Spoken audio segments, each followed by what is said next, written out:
Hi, I'm Dale Lind, and thank you for joining me for this webinar. I hope you'll be as excited as I am by the time this program is over, because I have some very interesting things to share with you. I've been knocking around the leadership management world. Well, since I graduated from college, I guess I've always had a position that gave me some kind of leadership responsibility, whether it was in a small private school as head teacher or as president and CEO of a large $25 million company with several hundred employees. Either way, I've always been in some kind of leadership experience. And I have to tell you up front that most of what I'll share with you comes from what I've learned in those experiences, and as often as not, I probably should be embarrassed to say, because of mistakes that I made. But if we're all honest, aren't making mistakes a pretty good way to learn? I really think they are. At least if you're going to make the mistakes, and you probably will, you might as well learn from them. So that's what I'm trying to do here. And to kick this program off, I want you to ask yourself some very important questions. Are you with me? If you have a piece of paper, go ahead and just write the answers down. Take a moment, take notes. It's a very healthy thing. First question is, do I have team members who don't seem to care? Look around you. Think about the people you work with. Could it be that a significant number of them don't really seem to care about what they do? For that matter, are there members of your team or my team whose primary goal seems to be just to get by until quitting time? This is an incredibly sad reaction. I was on an elevator going up to the Citrus Club a few months ago, and a young lady was riding the elevator with me, and it was about 7:30 on a Thursday morning. So for both of us, about 40% of our work week lay ahead of us. And as I like to do, I asked her a question, asked her how her day was going, had she made any money, had she hurt anybody on purpose. She said, no, it's going okay, and I could see she wasn't excited. And as she got off the elevator, she turned over her shoulder and she said, well, but anyway, it's pre-Friday. Pre-Friday. Thursday is now pre-Friday. Isn't it sad to work at a job, especially when you're as young as she was, probably not even 30 yet, and all you can think about is how quickly you want to get to the weekend? Do you have people like that working with you? Kind of sad if you do. Are there managers in your organizations you wouldn't want to work for? Think about that. If you wouldn't want to work for them, what about the people who report to them? Statistics suggest that you probably have such managers in your organization. I certainly hope you aren't one. But once again, if you can control a situation and do something about a manager that you wouldn't want to work for, why would you want your employees working for them? What about negative attitudes? Are they permitted? Usually behind the excuse, well, they're just good employees, which usually means they're technically good, but so difficult to get along with that no one wants to work with them. You got that situation in your work group? Are customer complaints up? What about customer loyalty? Are you getting the customer loyalty that you need, and maybe you are getting the customer loyalty you deserve? Thing is, customers determine their decision to be loyal or disloyal to you based on how well they like working with the staff that are serving them. So are your staff creating happy customers? Are your staff in general and the people on your team seem to be really talented and effective at their jobs? And what percentage of the members of your team are actively committed to doing their best to help the business succeed and grow? There is a workplace cancer in this country. And that's why I asked the questions up above, because many businesses suffer from this terrible cancer. And that is lack of engagement and inspiration. The Gallup organization surveys this, keeps ongoing records of their surveys, haven't changed much in the last 10 years, and they give us this very disturbing news. Out of every 10 members in the average workforce, and maybe your workforce is average, although I'm sure you personally are well above average, but out of every 10, only three are actively engaged in creating satisfied, loyal customers. 3, that means 7 aren't. 5 are barely meeting minimum requirements, just kind of sliding by under the radar. But the really disturbing thought is that 2 might actually be so disengaged They are hurting business even to the point of sabotage. Now, this could not, or it is possible that this isn't a clearly defined plan on their part, but their attitude is such, their approach to the work is such that it's making your business look bad. This leads me to ask a very penetrating, I hope, question. Could it be that we are actually paying some of our employees to put us out of business? Statistics suggest that might just be true. If we're paying 10 employees, 2 of them might be actively trying to put us out of business. 5 of them are trying to slide by and not hurt us too much, and 3 are doing most of the work, generating most of the profits, generating most of the customer loyalty, and they're getting paid the same. That ought to trouble somebody. Well, the number one reason for this workplace cancer is poor relations with supervisors. In fact, the Gallup organization has gone so far in the past as to say people don't leave businesses, they leave supervisors. Think about that. If your employees are the number one determinants of how successful your relationships with your customers are going to be, and if their relationships with supervisors is the number one reason that determines how satisfied they're going to be, then it's time to put a lot of emphasis on effective leadership. Here's my definition of what effective leadership is. Effective leadership is the ability to inspire individuals and teams to want to follow the leader to places and levels they wouldn't or couldn't go alone. Imagine that. To places they wouldn't or couldn't go alone. Now, let me share some tools with you. There is certainly not going to be a comprehensive and complete list here, but I think I'm giving you the most important things.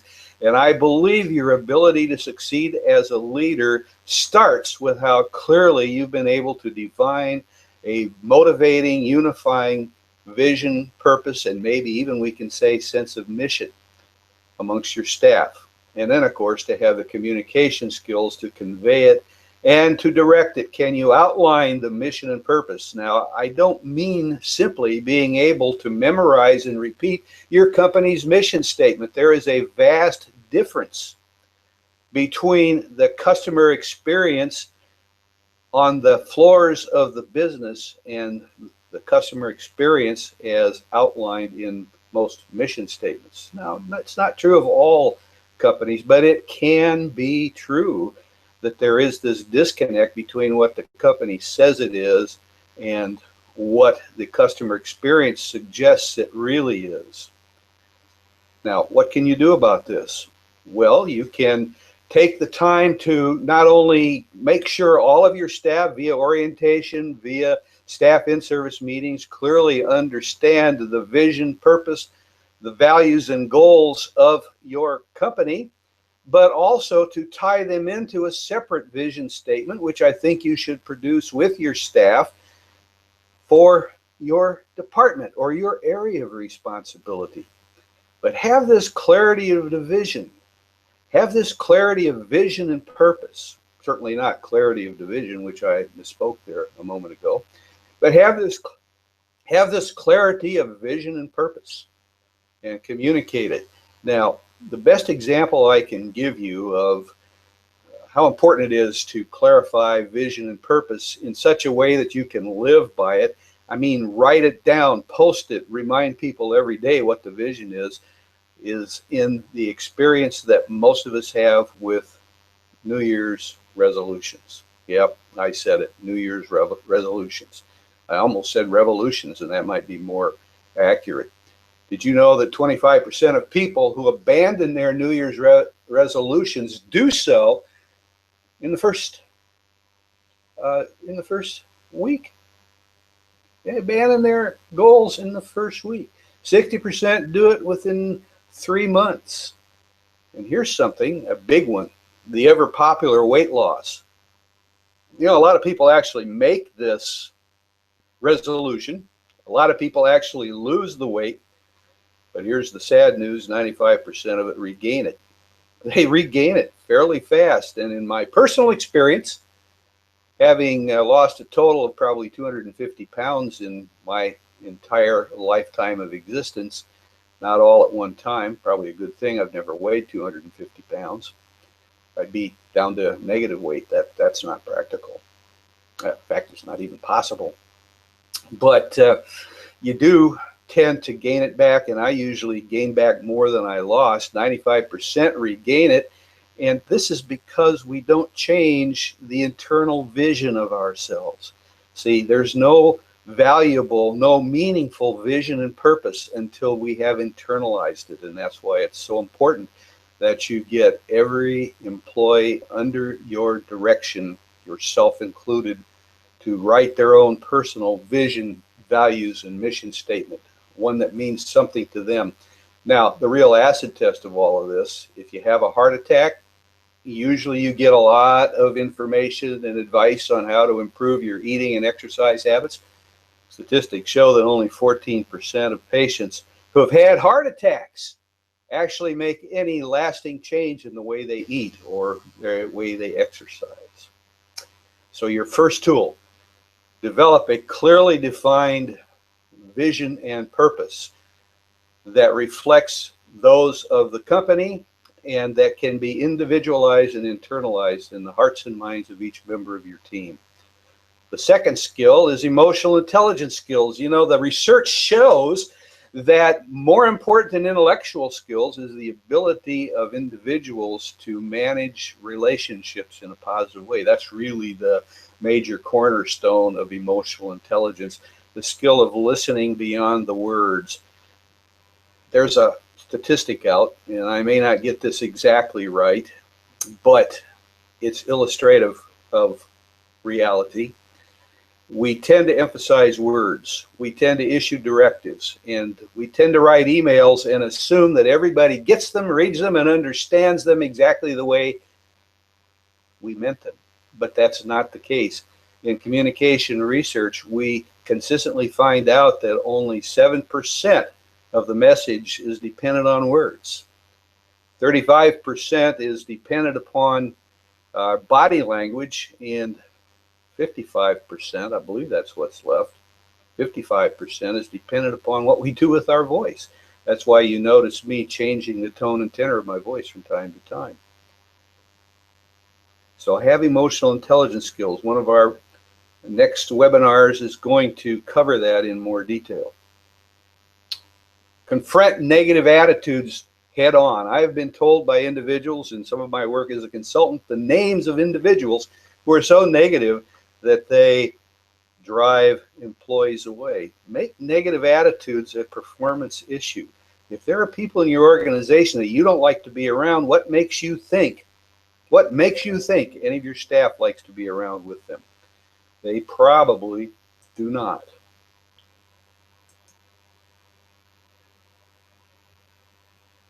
What about a mentoring and coaching approach? These are popular terms, buzz phrases, I know, but basically contrast them with this. Typically, in most organizations, our approach to coaching is a write-up or some form of discipline. Everybody's afraid of the scary write-up. I've actually read and documented write-ups by the same supervisor to the same individual where they were given their final warning 4 times. I mean, how valuable is that write-up? Not valuable at all.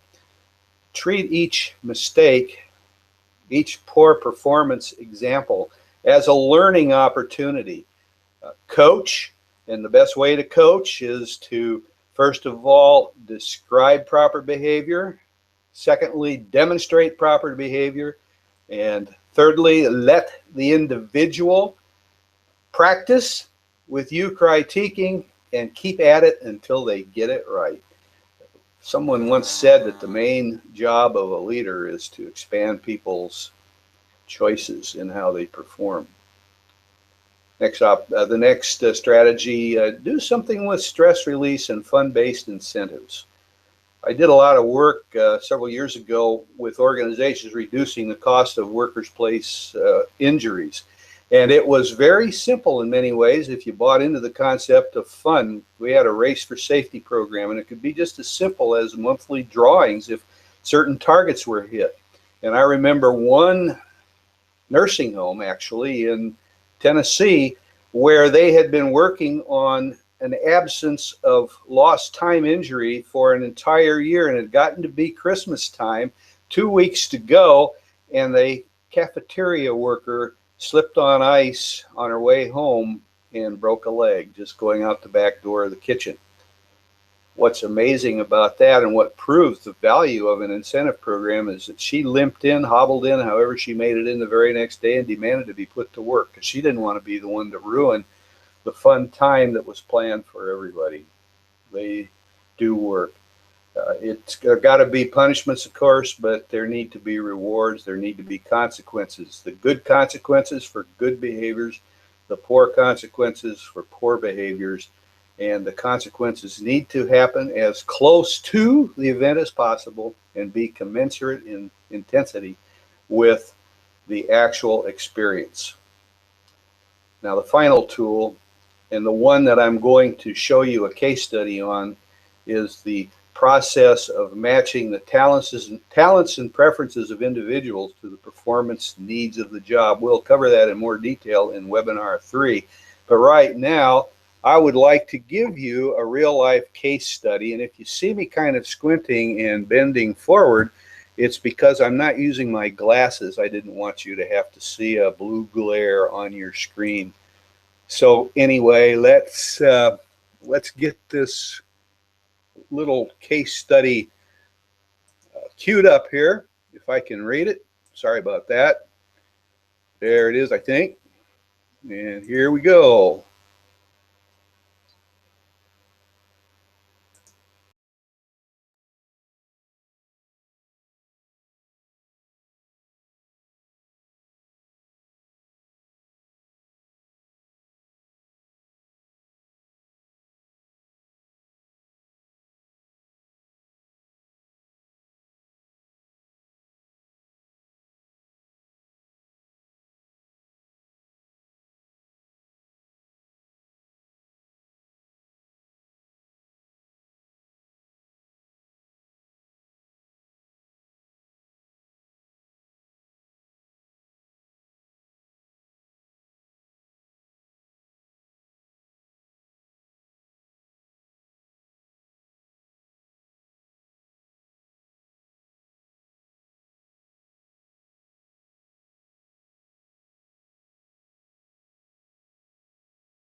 Well, I hope that was, as I said in my closing comments, helpful. By the way, I left my glasses on. It's kind of important for me to see these last few minutes of our time together here. But how do you like that blue glow right there? Oh, look at that. Isn't that nice? That's sort of the color of my eyes if I position it. But at any event, we've had a good time, I think. We've covered a number of interesting topics.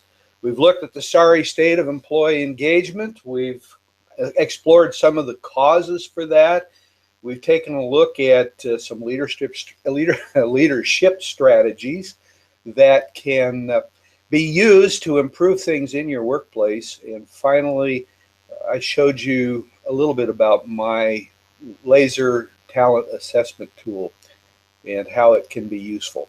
Now, in the next webinar, which I hope you'll join me for, because that is my call to action. You might be wondering, what can I do now? Well, please come to the next webinar, and we're going to go deeper into engagement and how it can happen. We're going to look at what the impact the personality has on the ability to engage other people, but also the things that engage us. Personality does have something to do with that. We're going to look at the difference between managing and directing, in other words, controlling things and giving orders, and inspiring and motivating and engaging. And we're going to see how that plays out. We're also going to look at what might be included in an engagement culture. And finally, we're going to take a quick look at your leadership style, or at least I'm going to show you leadership style. And I believe I provided you in your handouts sufficient information to be able to identify your leadership style. So until next time, thank you.